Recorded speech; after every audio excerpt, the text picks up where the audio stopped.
Hey everyone, there's a fun question today which opens up the whole topic of want and desire. Um, Hi Claire, I loved your book, It's Not Me and It's Not You. Would you say that when we heal, we get what we want to have in our life? For example, did you get the man?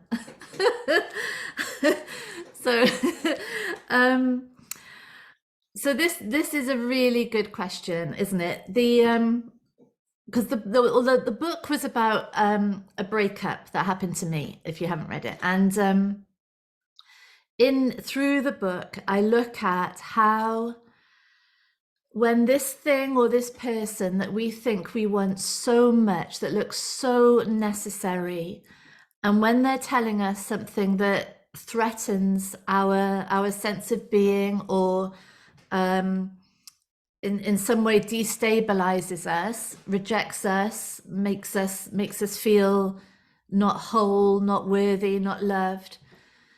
These people or these things, and it can be anything, can be money, success, careers, promotions, popularity, friendships, all relationships.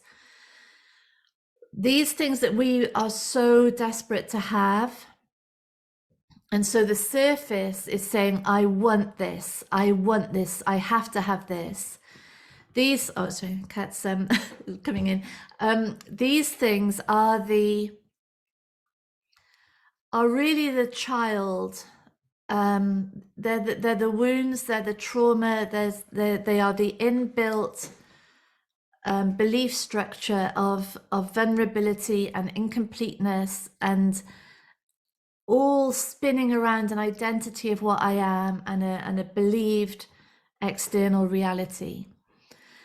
And so these child wants, which are coming from the desire to stabilize the sense of being, the irony is that these things that are so desperately wanted, the behavior from us is actually pushing them away. The delusion is so great that we can't even see that person or thing. We can't relate. There's no reality to them other than this projection. And so we can look at want really in three ways, I think. So the first thing is that surface want, that desperation, which is, I have to have this or otherwise I die. And the book is really like an exploration of that, of me feeling that.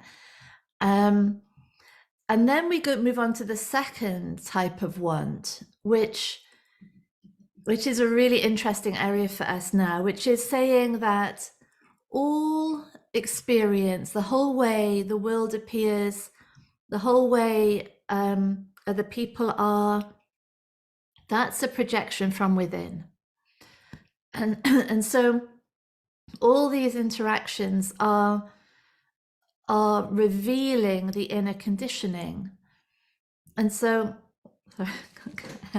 and so the true want, really, the enlightened want, the want of stability and healing and revelation, is to have these experiences in which the idea of me is confronted. And that's enormous when we start to realize that actually what I want is to be rejected, is to be made to feel insecure, is to not be included, is to not be promoted, is to compare myself to other people and think how much less attractive, less successful I am. Because in these moments, there's the revelation of what's at stake. There's the revelation of these layers within us that are now available for healing. So that's like the second evolution of want. So we want deep down, we want these experiences because they are what I call real peak experiences. They are the moments of shift from projected reality to actual reality. And that is enlightenment, and that's what we want. That's our entire purpose on earth, is for everything to be undone, so that there is no confusion anymore. And that brings us on to the final one, which is the one in which all these conceptual ideas of other people and other things and what they will bring us in terms of our self-image, our confidence, our self-esteem, in which all of that is going, it's being healed away, it's gone, really. And all that remains then is the want of this right now, because this is everything. That there isn't anything other than this. And so whatever is taking place in this moment is all. And there is such openness to this right now, exactly as it's appearing, that the miracle of life experiencing form, of perception happening, sensing happening, experience being created, being produced.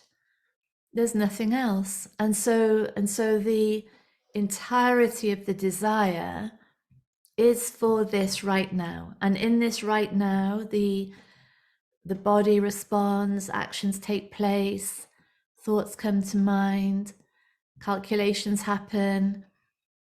And that's it. That's all there is. There's nothing else beyond that. And that is the body mind system set free, because it's completely sane, living in reality. So the question really is, through that healing process, and when the body mind is set free, is it more likely that in that space we will be earning more money, or having the man of our dreams or woman of our dreams, or the job that we've always wanted? Yes. Yes, it is. And that's what I'm calling magical reality, because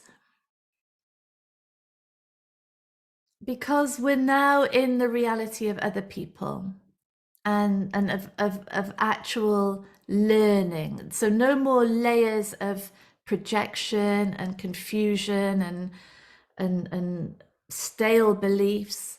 Now there's just like pure relationships, like spaciousness, and the focus and the attention and the resources to really learn and to deal with what's happening right now. And so this is the sort of superpower of the human body mind, really. And in this space, yes, of course, relationships are sorted out, and what isn't important falls away. And so it's a shift of all our interactions to a place of